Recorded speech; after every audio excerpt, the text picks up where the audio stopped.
नमस्कार. एजे रेसिपीमध्ये मी आज साबुदाणा खिचडी बनवणार आहे. पण त्या अगोदर तुम्ही जर माझ्या चॅनलला सबस्क्राईब केलं नसेल तर सबस्क्राईब करा आणि बाजूच्या बेल आयकॉनला क्लिक करा. म्हणजे मी ज्या नवीन रेसिपी अपलोड करेन त्याचं नोटिफिकेशन तुम्हाला मिळेल. चला, साबुदाणा खिचडी तशी प्रत्येकाच्या घरात केली जाते. मी आता साबुदाणा खिचडी बनवायला घेत आहे. त्यासाठी कढईमध्ये 2 चम्मच तेल टाकून घेतलं आहे. तुम्ही तेलाऐवजी तूपही टाकू शकता. इथे तेल गरम झालं की त्यामध्ये बारीक चिरलेला बटाटा टाकून घेऊया. बटाटा 2-3 मिनटे छान मऊसूत होईपर्यंत शिजवून घेऊया. काही जण उकडलेला बटाटासुद्धा टाकतात, पण कच्चा बटाट्यानं क्रंचीपणा छान येतो, मग छान लागतो.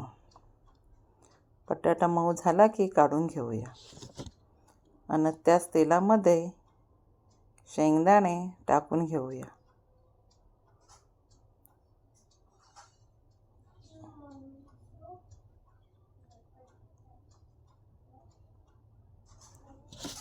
खिचडी खाताना अख्खा शेंगदाणा छान लागतो.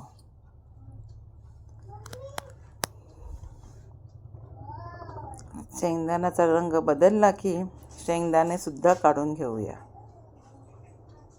आणि आपण साबुदाण्यामध्ये 1 वाटी कूट आणि चवीपुरतं मीठ टाकून छान मिक्स करून घेणार आहे.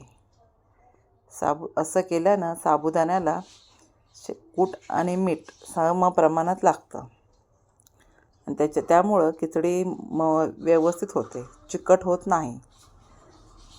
त्यामुळं शेंगदाण्याचं कूट हे कायम अगोदरच टाकावं. त्याला शेंगदाणे काढून घेऊया. आता आपण त्यामध्ये चवीनुसार मिरच्या टाकून घेणार आहे. साबुदाण्याची खिचडी कायम तिखटच छान लागते.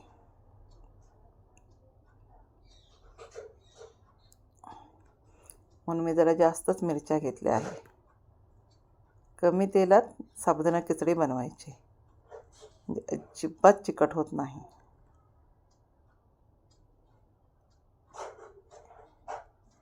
इथे मिरची छान परतून घ्यायची आणि वरून तयार मिश्रण टाकून घेऊया.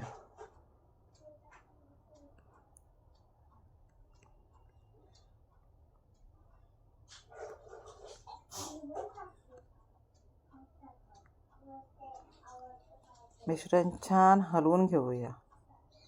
2-3 मिनटे हलवून घेऊया आणि मग वरून झाकण बटाटा आणि शेंगदाणे टाकून घेऊया.